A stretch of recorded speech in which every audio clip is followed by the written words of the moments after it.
Assalamualaikum warahmatullahi wabarakatuh. Halo sahabat semuanya, semoga kalian dalam keadaan sehat dan selalu dalam lindungan Tuhan Yang Maha Esa. Sebelum kita mulai, jangan lupa untuk like, komen, dan subscribe agar kalian tidak ketinggalan informasi terbaru seputar peristiwa yang terjadi di berbagai daerah di Indonesia. Hari ini kita akan membahas peristiwa yang menyita perhatian publik. Banjir kembali melanda wilayah Sulawesi Selatan. Sejumlah permukiman warga terendam air, aktivitas lumpuh, dan ribuan masyarakat terdampak. Bencana ini terjadi di beberapa wilayah di Provinsi Sulawesi Selatan, termasuk di Kota Makassar, Kabupaten Goa, dan Kabupaten Maros. Apa penyebab banjir ini? Seberapa parah dampaknya? Dan bagaimana kondisi warga saat ini? Simak laporan lengkapnya hingga akhir video. Banjir mulai terjadi setelah hujan dengan intensitas tinggi mengguyur sejumlah wilayah Sulawesi Selatan selama berjam-jam. Curah hujan yang tinggi membuat sejumlah sungai meluap. Di beberapa titik, air mulai naik sejak dini hari. Warga yang tengah tertidur terkejut karena air sudah masuk ke dalam rumah.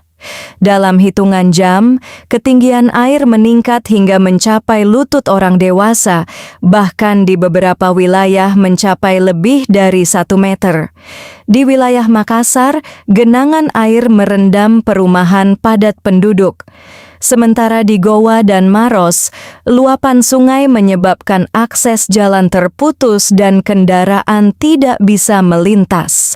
Beberapa tanggul dilaporkan tidak mampu menahan debit air yang terus meningkat.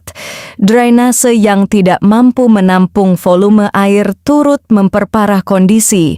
Di Kota Makassar, sejumlah kecamatan terdampak cukup parah.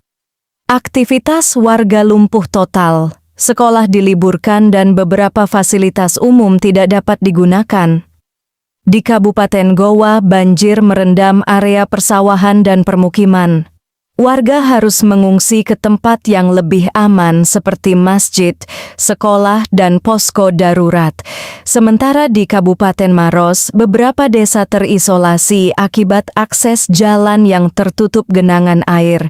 Tim evakuasi harus menggunakan perahu karet untuk mengevakuasi warga lanjut usia dan anak-anak. Banjir ini bukan hanya merendam rumah, tetapi juga menghentikan roda ekonomi masyarakat. Banyak warung dan usaha kecil terpaksa tutup sementara. Banjir yang melanda Sulawesi Selatan menimbulkan berbagai dampak serius. Kerusakan rumah warga. Banyak rumah mengalami kerusakan pada bagian dinding, lantai, hingga perabotan yang terendam air. Gangguan kesehatan air banjir yang kotor berpotensi menimbulkan penyakit seperti diare, penyakit kulit, dan infeksi saluran pernapasan. Kerugian ekonomi pedagang kecil mengalami kerugian akibat barang dagangan rusak. Petani pun terdampak karena sawah terendam. Aktivitas pendidikan terganggu. Beberapa sekolah tidak dapat melaksanakan kegiatan belajar mengajar. Situasi ini membutuhkan perhatian dan penanganan cepat agar dampaknya tidak semakin meluas. Tim gabungan dari berbagai instansi turun langsung ke lapangan untuk membantu warga terdampak. Petugas mengevakuasi warga yang rumahnya terendam cukup tinggi.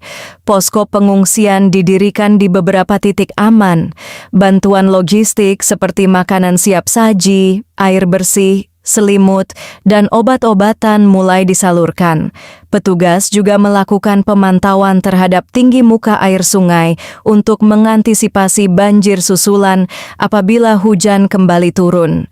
Warga diimbau untuk tetap waspada dan segera mengungsi apabila air kembali naik. Beberapa faktor yang diduga menjadi penyebab banjir di Sulawesi Selatan antara lain curah hujan tinggi dalam waktu lama, sistem drainase yang kurang optimal, pendangkalan sungai, alih fungsi lahan, minimnya daerah resapan air, Perubahan tata ruang dan pertumbuhan permukiman yang pesat juga berkontribusi terhadap meningkatnya risiko banjir di kawasan perkotaan.